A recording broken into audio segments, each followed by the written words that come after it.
ಅಲ್ವಾ ವ್ಯಕ್ತಿ ಅನ್ನೋರು ಇಲ್ವೇ ಇಲ್ವಾ ಅಂತ ಹೇಳ್ತಾರಲ್ಲ ಅವ್ರು ತನಿಖೆ ಆದ್ಮೇಲೆ ಗೊತ್ತಾಗುತ್ತಲ್ಲ ಸರ್. ಪಾರದರ್ಶಕ ತನಿಖೆ ಆದಾಗ ಸತ್ಯ ಗೊತ್ತಾಗುತ್ತೆ. ಈಗ ಆಲ್ರೆಡಿ ಒಂದು ಶವ ಊದಬೇಕಾದ್ರೆ ಪಂಚಾಯತಿ ಪರ್ಮಿಷನ್ ಇರುತ್ತೆ, ಅದಕ್ಕೆ ಡಾಕ್ಯುಮೆಂಟ್ ಇರುತ್ತೆ, ಅಲ್ಲಿ ಸಂಬಂಧಪಟ್ಟ ಪೊಲೀಸ್ ಅಧಿಕಾರಿಗಳು ಸ್ಟೇಷನಲ್ಲಿ ಲಿಮಿಟ್ ಇರುತ್ತೆ. ಈಗ ಆಲ್ರೆಡಿ ಎಲ್ಲನೂ ಇಲ್ಲ ಅಂತಂದ್ರೆ ಅರ್ಥ ಏನು? ಮತ್ತು ಶವಗಳು ಹೆಂಗೆ ಊದಾಗ್ತಂತ ಹೊರಗಡೆ ಬಂತು ಅಲ್ವಾ ಸರ್? ಇದಾಗಬೇಕಲ್ಲ, ಪಾರದರ್ಶಕ ತನಿಖೆ ಆದಾಗೇ ಅಲ್ಲಿಗೆ ಗೊತ್ತಾಗುತ್ತೆ ಕಾನೂನೇನು ಅಂತ. ಹಿಂದಿನ ನಿಮ್ಮ ನಡೆ ನನ್ನ ನಡೆ ಆ ಸೌಜನ್ಯ ಹೆಣ್ಮಕ್ಳಿಗೆ ನ್ಯಾಯ ಸಿಗೋವರೆಗೂ ಕೂಡ ನಮ್ಮ ಪಾದಯಾತ್ರೆ ಅದೇ ಕಾರಣಕ್ಕೂ ಕೈ ಬಿಡಲ್ಲ. ನಿಮ್ಮ ಹೆಸರು? ದಿನೇಶ್ ಅಂತೇಳಿ, ಭಾರತ ಭೀಮಸೇನೆ ರಾಜ್ಯಾಧ್ಯಕ್ಷ.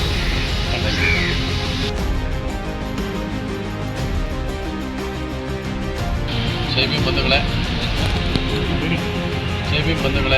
ಇವತ್ತು ಏನು 22ನೇ ತಾರೀಕು ಶುಕ್ರವಾರ ಸೌಜನ್ಯ ಅತ್ಯಾಚಾರ ಹಾಗೂ ಹತ್ಯೆ ಪ್ರಕರಣ ಪ್ರಕಾರವಾಗಿ 22ನೇ ತಾರೀಕು ಮೈಸೂರು ಜಿಲ್ಲಾ ಭಾರತ ಭೀಮಸೇನೆ ವತಿಯಿಂದ ಶುಕ್ರವಾರ ಬೆಳಗ್ಗೆ 10:00 ಟೌನ್ ಹಾಲ್ ಬಳಿಯಿಂದ ಮೈಸೂರು ಜಿಲ್ಲಾಧಿಕಾರಿಗಳ ಕಚೇರಿವರೆಗೂ ಕೂಡ ಪಾದಯಾತ್ರೆಯನ್ನು ಹಮ್ಮಿಕೊಂಡಿದ್ದೀವಿ.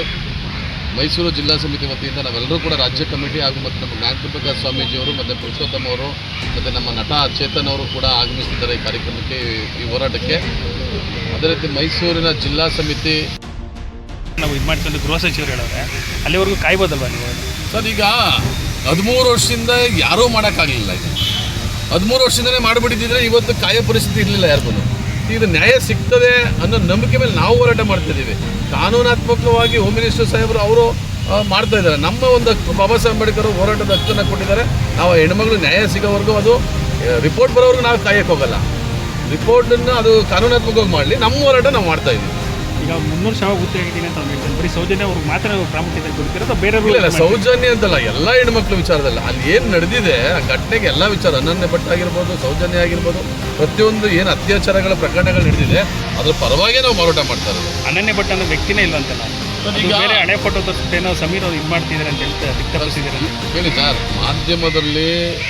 ಮಾಧ್ಯಮದಲ್ಲಿ ಇವತ್ತು ಎಷ್ಟೋ ಜನಕ್ಕೆ ನ್ಯಾಯ ಸಿಕ್ಕಿದೆ, ನಮಗೆ ಗೊತ್ತಿರೋ ಥರ. ಮಾಧ್ಯಮದಲ್ಲಿ ಇಲ್ಲ ಅಂದಿದ್ರೆ ಇವತ್ತು ಯಾರನ್ನೂ ಕೂಡ ಎಲ್ಲೋ ನಿಂತ್ಕೊಂಡು ನಾವು ಕೂಗಾಡ್ಬಿಟ್ಟಿದ ತಕ್ಷಣ ಮಾಧ್ಯಮದಲ್ಲಿ ಜನಗಳಿಗೆ ಹೋದಾಗ ಮಾಧ್ಯಮದಿಂದ ಜನಗಳು ಎಚ್ಚೆತ್ಕೋತಾರೆ. ಇವತ್ತು ಅದೇ ರೀತಿ ಸೋಷಿಯಲ್ ಮೀಡಿಯಾ ಸಮೀರ್ ಅವರಿಂದನೂ ಕೂಡ ಜನ ಅತಿ ಹೆಚ್ಚು ಎಚ್ಚೆತ್ಕೊಂಡಿದ್ದಾರೆ. ಕಮಿಟಿ ನಾಯಕರುಗಳು ಮತ್ತು ಎಲ್ಲ ಜಿಲ್ಲಾ ಕಮಿಟಿ ನಾಯಕರ ಹತ್ರ ನಾವು ಮಾತಾಡಿದ್ದೀವಿ. ಅದೇ ರೀತಿ 2ನೇ ಸಲ ಇದು ಮೈಸೂರು ಜಿಲ್ಲೆಯಲ್ಲಿ ನಾವು ಪಾದಯಾತ್ರೆ ಹಮ್ಮಿಕೊಂಡಿದ್ದೀವಿ. 22ನೇ ತಾರೀಕು ಶುಕ್ರವಾರ ಅದನ್ನು ನಾವು ಚಾಲನೆ ನೀಡ್ತಾ ಇದ್ದೀವಿ. ಈಗ SIT ತನಿಖೆ ನಡೀತಿದೆ ಆಲ್ರೆಡಿ. ಆ ಮುಸುಗುದಾರಿ ಸುಮಾರು 300 ಶವ ಊತಿದ್ದೀನಿ ಅಂದರೆ ಒಂದೂ ಸಿಕ್ಕಿಲ್ಲ.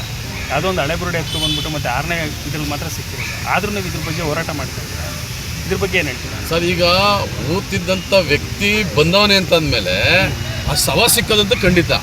ಇಷ್ಟು 13 ವರ್ಷಗಳಿಂದ ವ್ಯಕ್ತಿ ಯಾರು ಅಂತ ಗೊತ್ತಿರಲಿಲ್ಲ. ಈಗ ಶವ ಊತಿದ ವ್ಯಕ್ತಿನೇ ಬಂದಿದ್ದೇನೆ ಅಂದರೆ ಆ ಹೆಣ್ಮಗಳಿಗೆ ನ್ಯಾಯ ಸಿಕ್ಕದನ್ನೋ ಪ್ರಬಲದಿಂದ ನಾವು ಹೋರಾಟ ಮಾಡ್ತಾ ಇದ್ದೀವಿ. ಇದರಲ್ಲಿ SIT ತನಿಖೆಯನ್ನು ರಚನೆ ಮಾಡಿದ್ದಾರೆ ಸರ್ಕಾರ ಅಂತಂದರೆ ನಮ್ಗೆ ಇನ್ನೂ ಖುಷಿ ಆಗ್ತಿದೆ. ಆ ಸರ್ಕಾರ SIT ತನಿಖೆ ಏನು ರಚನೆ ಮಾಡಿದೆ ಅದನ್ನು ಯಾವುದೇ ಥರದ ಕುಟಿತವಾಗಿ ಬಿಡಬಾರ್ದು. ಅದನ್ನು ಈ ಮೊದಲು ಬಂದಂಥ SIT ತನಿಖೆ ಎಷ್ಟು ಸ್ಪೀಡಾಗಿತ್ತೋ ಅದೇ ರೀತಿ ಮುಂದುವರೆದ ಭಾಗದಲ್ಲಿ ಆದಾಗ 100% ಆ ಶವಗಳು ಸಿಕ್ಕೇ ಸಿಗ್ತದೆ. ಈಗ ಫಾರೆನ್ಸಿಕ್ ಎಲ್ಲ ಪದಾಧಿಕಾರಿಗಳು ಭಾರತ ಭೀಮಸೇನೆಯಿಂದ ಒಂದು 300ರಿಂದ 400 ಜನ ಪಾದಯಾತ್ರೆಯನ್ನು DC ಕಚೇರಿ ಮುಂಭಾಗ DC ಅವರಿಗೆ ಮನವಿ ಕೊಡೋ ಪ್ರಕಾರವಾಗಿ ಸೌಜನ್ಯ ಕೇಸಲ್ಲಿ ಪಾರದರ್ಶಕವಾಗಿ SIT ತನಿಖೆ ರಚನೆ ಆಗಿದೆ, ಅದು ಪಾರದರ್ಶಕವಾಗಿ ಆಗಲಿ. ಅದು ಇದೇ ಥರದ ಕುಡಿತ ಆಗಬಾರ್ದು. ಆ ತನಿಖೆಯನ್ನು ಮುಂದುವರೆದ ಭಾಗದಲ್ಲಿ ಆ ಹೆಣ್ಮಗಳಿಗೆ ನ್ಯಾಯ ಸಿಗೋವರೆಗೂ ಕೂಡ ಭಾರತ ಭೀಮಸೇನೆ ಇಡೀ ರಾಜ್ಯದುದ್ದಕ್ಕೂ ಕೂಡ ಹೋರಾಟವನ್ನು ನಾವು ಒಪ್ಕೊಂಡಿದ್ದೀವಿ. ಈಗ ಆಲ್ರೆಡಿ ಗುಬ್ಬಿಯಿಂದ ತುಮಕೂರಿನವರೆಗೂ ಕೂಡ ಪಾದಯಾತ್ರೆ ಮಾಡಾಗಿದೆ. ಈಗ 2ನೇದು ಜಿಲ್ಲೆ ಮೈಸೂರು ಜಿಲ್ಲೆಯಿಂದ ನಾವು ಪಾದಯಾತ್ರೆ ಹಮ್ಮಿಕೊಳ್ತಾ ಇದ್ದೀವಿ. ಅದೇ ರೀತಿ 7ನೇ ತಾರೀಕು ಬಾಗಲಕೋಟೆ, ಇನ್ನೂ ಕೆಲವು 21-31 ಜಿಲ್ಲೆಯೂ ಕೂಡ ಪಾದಯಾತ್ರೆನ ಹಮ್ಮಿಕೊಂಡು ನೆಕ್ಸ್ಟು ಫೈನಲ್ಗೆ ಬೆಂಗಳೂರಿಂದ ಧರ್ಮಸ್ಥಳಕ್ಕೆ ಪಾದಯಾತ್ರೆಯನ್ನು ನಾವು ಫೈನಲ್ ಮಾಡಿ ಅಲ್ಲೊಂದು ಪಾದಯಾತ್ರೆ ಹಮ್ಮಿಕೊಂಡು ಲಾಸ್ಟಲ್ಲಿ ಸೌಜನ್ಯ ವಿಚಾರವಾಗಿ ಅವ್ರ ಮನೆಗೆ ಹೋಗಿ ಸಾಂತ್ವನ ಹೇಳಿ ಅಲ್ಲಿ ಒಂದು ಉಗ್ರವಾದ ಹೋರಾಟವನ್ನು ಕೂಡ ಮಾಡಿ ಆ ಹೆಣ್ಮಗಳು ನ್ಯಾಯ ಸಿಗೋವರೆಗೂ ನಾವು ಆ ಪಾದಯಾತ್ರೆಯನ್ನು ಕೈ ಬಿಡಲ್ಲ. ಮತ್ತು ಅಲ್ಲಿಂದ ನಾವು ಎದ್ದು ಹೆಣ್ಣುಮಕ್ಕಳು ಭಾಳ ನನ್ನ ವಿಚಾರದಿಂದ ನಮ್ಮ ಸಹೋದರಿ, ಯಾಕೆಂದರೆ ಅವರು ಸತ್ತದ್ದು ಕೂಡ ಸತ್ಯಾಸತ್ಯತೆ ಹೊರಗೆ ಬರ್ತಾ ಇಲ್ಲ. ಕಾರಣ ಏನಂದರೆ ಒಬ್ಬರು ಯಾರೋ ಅಮಾಯಕರು ತಗೊಂಡೋಗಿ ಶಿಕ್ಷೆ ಒಳಪಡಿಸಿ ಅವ್ರಿಗೆ ಆದಂಥ ಕೋರ್ಟ್ ಸಹ ಅವರು ಶಿಕ್ಷೆ ನಿರಪರಾಧಿ ಅಂತ ಹೊರಗೆ ಆದರೂ ಅಪರಾಧಿ ಯಾರಂತೂ ಗೊತ್ತಿಲ್ಲ. ಕೂಡಲೇ ಅದನ್ನ ಅಪರಾಧಿ ಅಂತ ತನಿಖೆ ಮಾಡಿ ಹೊರ ಹಾಕಬೇಕನ್ನೋದು ಒಂದು ಉದ್ದೇಶ. ಏನು ಹೋರಾಟ ಹಮ್ಮಿಕೊಂಡಿದ್ದೀರಿ ಸರ್?